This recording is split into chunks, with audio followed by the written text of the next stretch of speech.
What is going on, everybody? Welcome back to another video. If you are a returning viewer, I appreciate you for coming back. If you're new here, thanks for stopping by.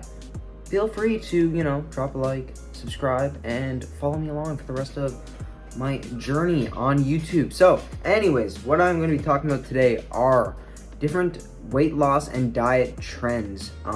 There are a lot of different weight loss trends and diet trends that go throughout the world and the internet that people try, and there could be keto fat loss or lose 20 pounds in 30 seconds. There's a lot of different things like that, but I'm going to be talking about the top 5 that I know of and just kind of breaking them down into what exactly they are, what they consist of, and then maybe you can learn from them to see if they're actually, you should try them out, or if they're just BS. So I'm gonna get into it. The first weight loss trend that we have here is the keto diet. A lot of you probably know of this diet. Is probably the most popular diet at the moment. The keto diet consists of a high fat, moderate protein, and low carb diet. Ketosis is a process when your body doesn't have enough carbs to burn energy, so it in turn burns fat and makes ketones, which can be used for fuel. So basically, your body, instead of using carbohydrates as energy, it breaks into your fat stores, so it can use fat as energy. Now, does that mean that if you're still eating a lot of calories, your body's just going to burn fat? No, it's not going to burn actual physical body fat. In that case, it's just going to obviously burn fat, macronutrients, because that's what you're eating. A lot of the weight that you will lose at the start will come from water weight, because carbohydrates, for every gram of carbohydrate you consume, you hold on to, I think it's 4 grams of water. So obviously, without eating any carbohydrates, you're going to be losing all that water. Your body's not going to be holding on to the water. So it's not just going to be fat weight that you're losing at the beginning, it's going to be more water weight. So that's why a lot of people, after they do the keto diet, after they come out, they gain a bunch of weight back on right away.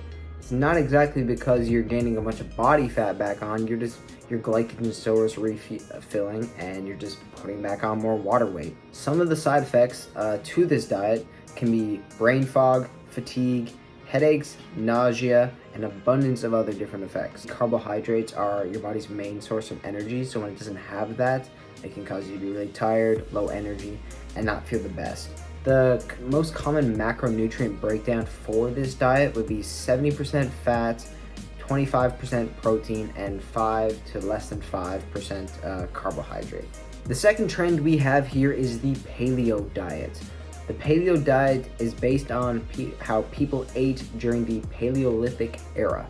In the Paleo diet, it has a big emphasis on whole foods and eliminating refined and processed foods from the diet. So with this, some of the concerns you can have is you miss out on a lot of grains, legumes, and dairy, which can all be healthy additions to any diet. Some of the side effects that can come from this diet are a lack of energy from the low carb intake, and digestive issues from a low fiber and healthy gut bacteria can be a result from this diet. This diet can be difficult to stick to in the long term because it's very restrictive of what you can and can't eat, so a lot of people get tired of it and they fall off because they just can't stick to just eating whole foods all the time and not having any bit of enjoyment to their diet. Some of the most common foods that can be found in this diet are meat, seafood, fruit, vegetables, potatoes, eggs, and nuts. The third trend we have here is intermittent fasting. So intermittent fasting is a time-restricted eating technique. Usually, how this goes about is you eat for around 8 hours of the day, and the rest of the 16 hours a day, you are fasting. Why does this work? You have less time to eat, so therefore you're less likely to overeat because you don't have as much availability to consume more calories. One of the issues with this, though, is that because you're very limited on the time you can eat, a lot of people think that because of that they have no limit, and in their 8-hour eating window they can eat whatever they want, which is not the case, because you could easily consume over your daily calorie targets in one meal.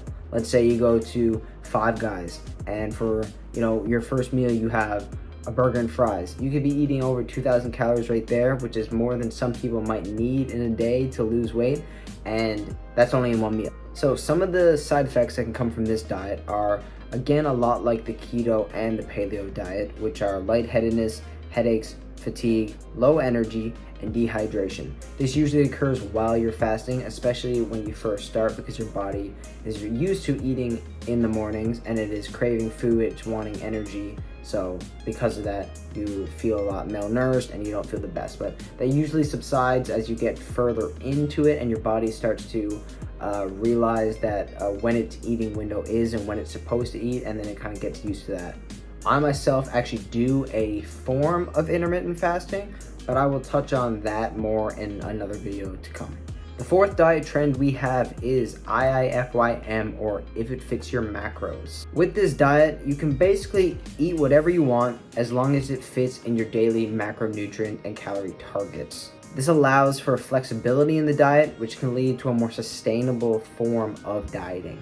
One of the issues with this is some people may lose control with the structure and not being able to hold themselves to only eating the amounts that they can fit into their calories and macros. So some people might be able to fit one Oreo in your diet every day, and they could be good with that. That could be enough for them to curb that craving. But some people, they have an Oreo, the whole box is gone. So you just kind of have to, that's just kind of like a personal inside view of what you can handle and if you can stick to this form of dieting. One of the issues of this too is that with this diet, there's no emphasis on micronutrients. It's just whatever you want to eat, you can put in. So a lot of people, when they're on this diet, they then in turn lack different, fruits and vegetables and the actual healthy foods that give you, vitamins and minerals and antioxidants that are crucial to properly bodily functions and feeling good. Another problem that some people can run into is that with this diet, you have to track all your calories and macros, which can be very tedious and just be too much for some individuals to handle, and they just don't enjoy it.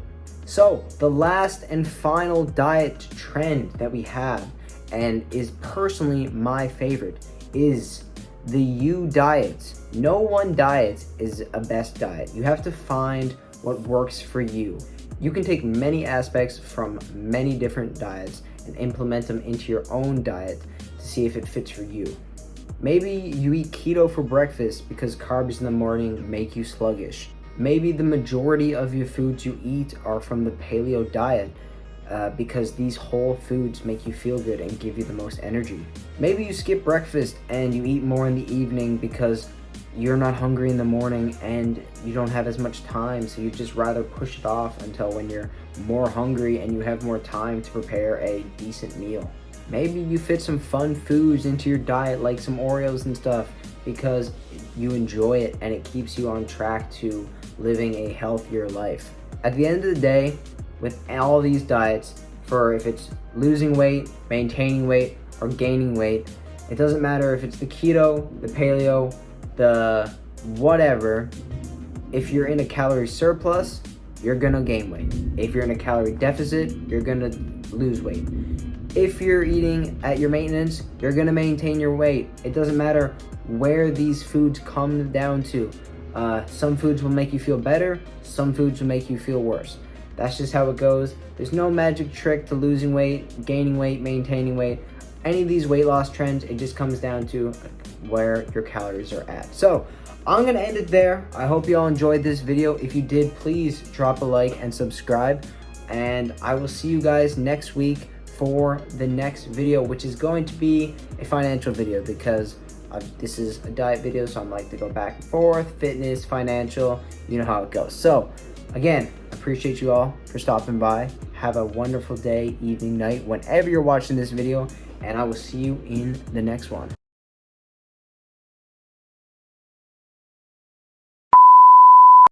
Obviously, there's a lot of different fuck. Thank you so much for clicking fuck. There are a lot of different weight loss trends in the